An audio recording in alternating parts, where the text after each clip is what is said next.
विज्ञान के सेशन में आप लोगों का स्वागत है। किशोरावस्था की ओर ये हमारा चैप्टर चल रहा है और आज जो हमारा टॉपिक है वो जननात्मक स्वास्थ्य के बारे में। ये क्या चीज है, इसको समझने के लिए चलिए देखते हैं हमारी बुक में क्या दे रखा है। बच्चों, अगर हम जननात्मक स्वास्थ्य के बारे में बात करते हैं तो व्यक्ति का जो कायिक या मानसिक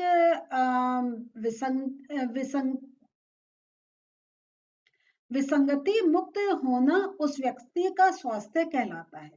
मीन्स हम लोग अगर एक मेंटल और अगर हम फिजिकल उसमें बिल्कुल ठीक रहें, स्वस्थ रहें, तब हम कह सकते हैं कि हम पूरे स्वस्थ हैं। अगर हमारा शरीर बिल्कुल ठीक है, हमें कोई रोग नहीं है, लेकिन हम बहुत गुस्से में रहते हैं, बहुत चिंता मुक्त रहते हैं, तो हम ये नहीं कह सकते, या दुखी रहते हैं तो हम ये नहीं कह सकते कि हम पूरे स्वस्थ हैं। तो यहाँ पे हमारा इसलिए कहते हैं कि आपका फिजिकल और मेंटल स्टेज आपका दोनों बहुत अच्छा होना चाहिए।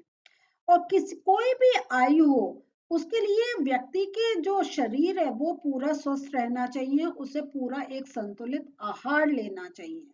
और वो ये नहीं है कि बच्चों को बहुत एक संतुलित आहार की आवश्यकता है, युवाओं को नहीं है, या जो हमारे एक एडल्ट्स हैं उनको नहीं है, या जो एक हमारी ओल्ड एज में है उनको नहीं। हर स्टेज में हमें एक संतुलित आहार की आवश्यकता होती है।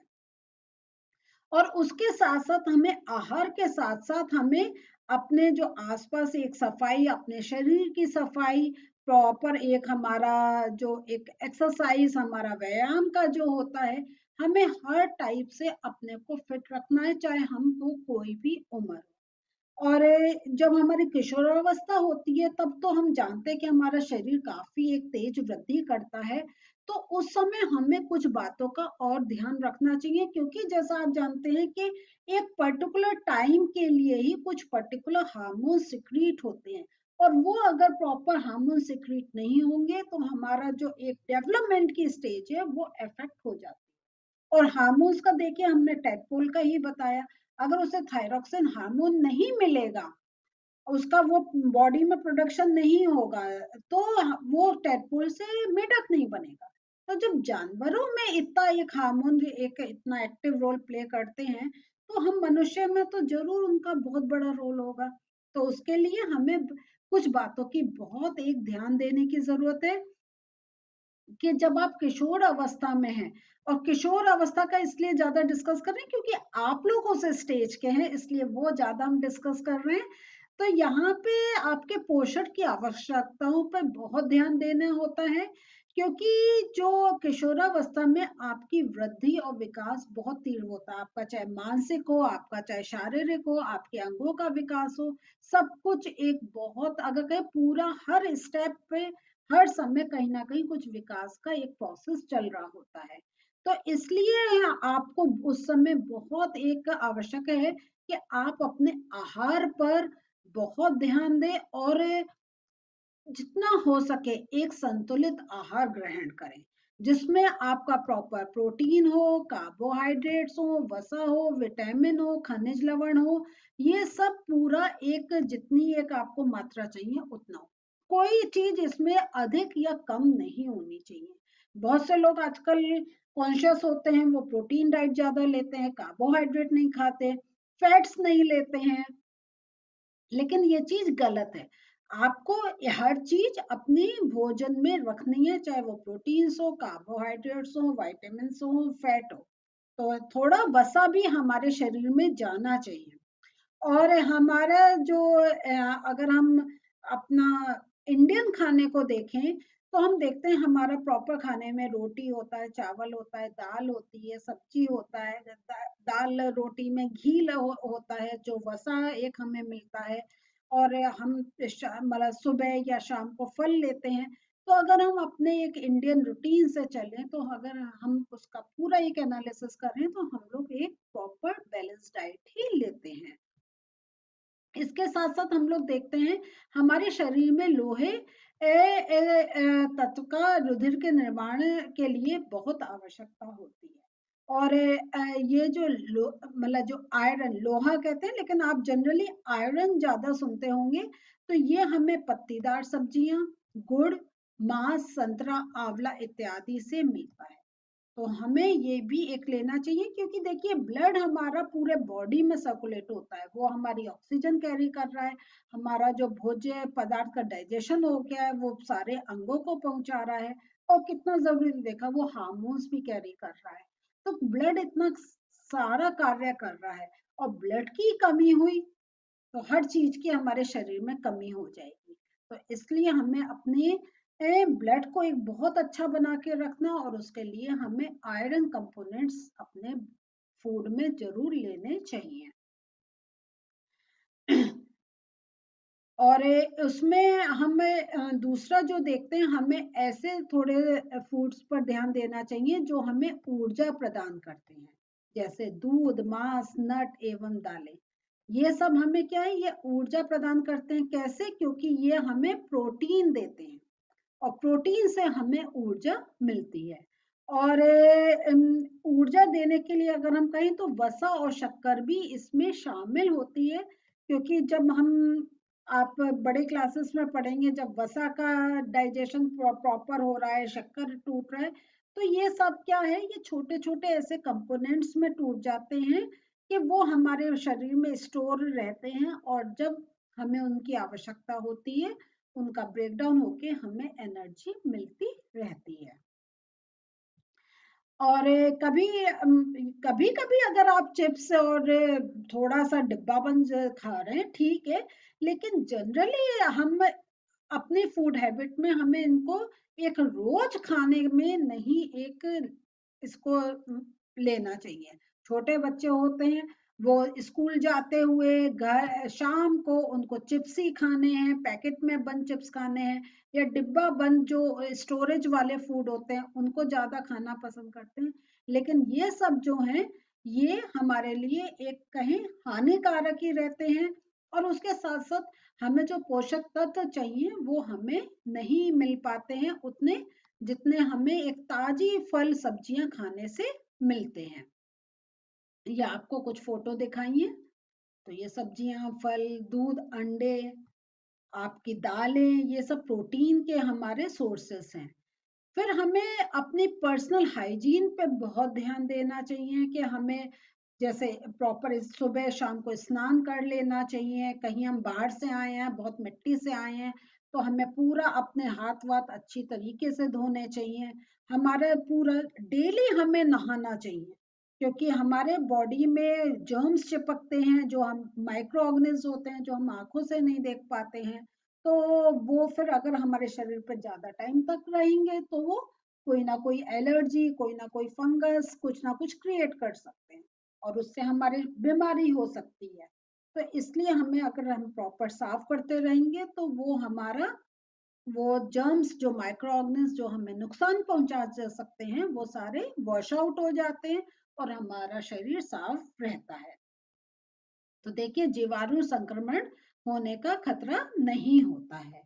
और जब गर्ल्स में जब ऋतुस्राव का आपका पीरियड्स का टाइम होता है, तब आपको अपना वो एरिया सब कुछ एक बहुत साफ करके रखना चाहिए, क्योंकि आपका ये सब क्या है, ये बॉडी का जो अब एक एक्सक्रीटरी थिंग है वो बाहर निकल रहा है, तो उसका प्रॉपर एक हमें टाइम टू टाइम उसको क्लीन रखना चाहिए, क्योंकि नहीं तो माइक्रो ऑर्गेनिज्म वहां पे भी डेवलप हो जाते हैं।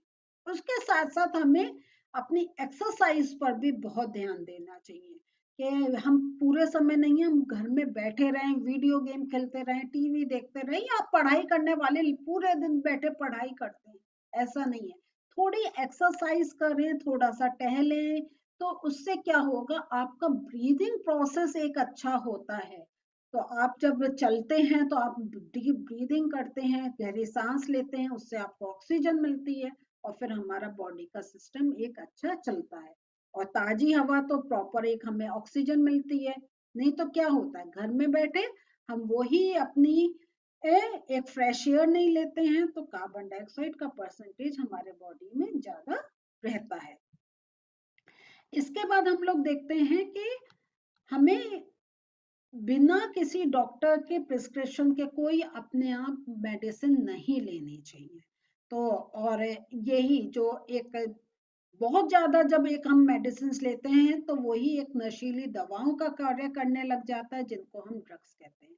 और काफी कुछ ऐसे हैं मैं कि वो एक मेडिसिनल उसके लिए तो आपको एक परमिशन रहती है, लेकिन आप डायरेक्ट उनका इनटेक कर रहे हैं तो वो प्रॉपर एक ड्रग्स कहलाते हैं और वो बिल्कुल निषेध होना चाहिए कि आप बिल्कुल भी ड्रग्स की तरफ, नशीली दवाओं की तरफ आपको एक अट्रैक्ट नहीं होना चाहिए, क्योंकि ये लोग आपको एक भ्रमित कर सकते हैं कि आप ये लोगे तो आपकी पढ़ाई में ज्यादा मन लगेगा, आपको गुस्सा कम आएगा, आपको टेंशन कम होगी। लेकिन ये सब भ्रांतियां हैं। इनमें किसी की बातों में आपको नहीं आना चाहिए कि ये आप खाओगे तो आपका नंबर अच्छे आ जाएंगे, या आपका पढ़ाई में ध्यान रहेगा, या आपको याद ज्यादा रहेगा। तो ये सब आपको बिना अपने अगर आपको कोई प्रॉब्लम है तो आप अपने माता पिता से बात करिए, वो डॉक्टर के पास लेकर जाएंगे, डॉक्टर जो आपको मेडिसिन दे रहा है वो लीजिए। लेकिन आप अपनी तरफ से ऐसी कोई दवाई नहीं लीजिए। और अगर आपके फ्रेंड्स लोग कोई कुछ आपसे कह रहे हैं तो आप उनकी बातों में बिल्कुल नहीं आए, क्योंकि ये जो आपको नशीली दवा है तो ये एक टाइप से क्या है, ये ड्रग्स हैं और ये आपके शरीर को बहुत नुकसान पहुंचाती हैं। और धीरे धीरे क्या होता है, एक आपकी इनकी ऐसी हैबिट बन जाती है कि जब तक आप वो लेंगे नहीं तब तक आप काम ही नहीं कर सकते, और यही ड्रग्स का इफेक्ट होता है। तो इसलिए आप जो है ये तनाव मुक्त रहने के लिए, पढ़ाई में ज्यादा कंसंट्रेशन बनाने के लिए कभी कोई ऐसी मेडिसिन अपने आप नहीं लीजिएगा। और मतलब और क्लियर आपको मालूम है, जैसे ड्रग्स आपके गांजा है और विभिन्न प्रकार के ड्रग्स हैं, उनका कभी भी आपको सेवन नहीं करना चाहिए। और आपने एड्स के विषय में तो सुना ही होगा। और ये जो एच आई वी नामक खतरनाक विषाणु वायरस द्वारा होता है, ये मार्क कर लीजिए। तो ये जो एड्स है ये एक वायरस है, एच आई वी नाम से। तो ये एड्स करता है। और ये जो वायरस है ये अगर कोई पीड़ित व्यक्ति है, पीड़ित व्यक्ति से स्वस्थ व्यक्ति तक आराम से चला जाता है। और इवन और जाने का ये है कि आप उसके जैसे उसने कोई रेजर यूज करा है, वो इन्फेक्टेड है एच आई वी से, और उसने अपना रेजा यूज करा, आपने उसका रेजा यूज करा, तो आपको हो सकता है। अगर एच आई वी इन्फेक्टेड या जिस व्यक्ति को एड्स है उसका ब्लड गलती से आपको चला गया है ब्लड ट्रांसफ्यूजन में, तब आपको हो सकता है। और इवन यहाँ पे और दूसरे माध्यम है, जैसे माँ के दूध से द्वारा शिशु को पहुंच जाता है, या अगर आपके लैंगिक संपर्क है उससे, तब भी आपको वो वायरस जा सकता है। तो आपको एक ध्यान रखना है आप किनसे बात कर रहे हैं, किनके कांटेक्ट में है, कहीं वो एचआईवी संक्रमित तो नहीं है। तो ये सब आपको बहुत एक अपने स्वस्थ शरीर बनाने के लिए इन सब बातों का एक बहुत ध्यान रखना चाहिए। तो यहाँ पे कुछ भ्रांतियां और असत्य अवधारणाएं भी हैं कि जैसे ऋतुस्राव के समय यदि कोई लड़की किसी लड़के को देखती है तो गर्भवती हो जाती है, ये बिल्कुल गलत है, ये पूरी एक भ्रांति है। और जैसा हम लोग पहले पढ़ चुके हैं कि संतान के लिंग के लिए माँ कहीं से भी उत्तरदायी नहीं है, पिता से जो क्रोमोसोम आ रहा है उससे ही लिंग निर्धारण हो रहा है। और जो एक है ऋतुस्राव की अवस्था में लड़की का रसोई में काम करना निषिद्ध होता है, ये भी एक गलत है। कि हमें ये जरूर रखना चाहिए कि उस समय हमारे अगर किसी हमारी युवती को हो रहा है तो उसको प्रॉपर एक रेस्ट देना चाहिए। लेकिन उसका कहीं आना जाना, उसको एक कमरे में बंद करके रखना, ये एक गलत मान्यता है। तो ये ऐसा नहीं होना चाहिए। और जो गर्भधारण का है तो इसलिए हमारा है कि जो विवाह की जो एज है वो इसलिए 21 साल की लड़कियों का से जिनका एज 21 से कम है उनका विवाह या जो लड़के लड़कियां 18 से 21 साल के उम्र के बीच के हैं उससे कम और एज में विवाह करना इसलिए निषेध करा गया क्योंकि उस समय उनका शरीर इतना एक परिपक्व नहीं होता है कि वो किसी संतान को जन्म दे सके। और एक खासतौर से लड़की आपने जैसे देखा एक एज में उसका पूरा एक बॉडी पार्ट्स डेवलप हो रहे हैं तो थोड़ा एक समय होना चाहिए, एक उस समय मिलना चाहिए कि वो पूरा शरीर उसका इस काबिल हो जाए कि वो एक नई जो संतान है उसको वो अपने अंदर उसको ठीक से उसका पोषण कर सके। तो इसलिए यंग एज में मैरिज एक पूरा बंद होना चाहिए।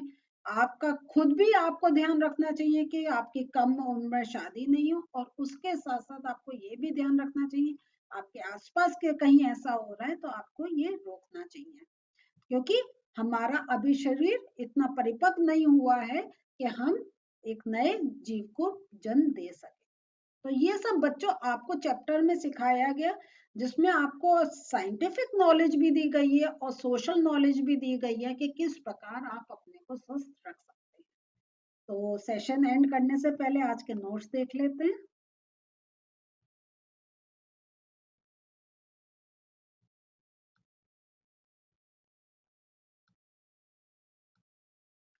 तो शरीर को स्वस्थ रखने के लिए आवश्यक तत्व क्या है? संतुलित आहार, व्यक्तिक स्वच्छता एवं सफाई और पर्याप्त शारीरिक व्यायाम। आयरन हमें कहाँ से मिलता है? पत्तेदार सब्जियां, गुड़, मांस, संतरा, आंवला आदि से। और प्रोटीन हमें मिलता है दूध, मांस, नट, दालों से। तो बच्चों आज का हमारा सेशन भी कंप्लीट हुआ और हमने ये चैप्टर भी कंप्लीट कर लिया है और मुझे उम्मीद है कि आपको एक अपने से रिलेटेड ये चैप्टर है जिसमें आपको अपने शरीर के बारे में पता चल रहा है किस प्रकार आप में बॉडी में जो चेंजेस हो रहे हैं वो क्यों हो रहे हैं, कैसे आप अपने उन सब पर कंट्रोल कर सकते हैं। मीन्स उनके बारे में टेंशन नहीं लीजिए, जो बॉडी में चेंजेस हो रहे हैं होने दीजिए और वो प्रॉपर चेंजेस हो सके इसलिए संतुलित आहार कीजिए, एक्सरसाइज कीजिए, बाहर घूमिए, प्रसन्नचित रहें जैसे आपका डेवलपमेंट अच्छा हो। और फिर आप जब एक वयस्क हो, आप एडल्ट बने तो आप पूरे एक आपका चाहे मानसिक रूप में हो या शारीरिक रूप में आपका प्रॉपर डेवलपमेंट हो। तो हमारा आज का सेशन अब हम यहीं रोक रहे हैं। हमारा जो नेक्स्ट सेशन होगा वो प्रश्न और उत्तर होगा का हम लेंगे। मिलते हैं फिर से। बाय।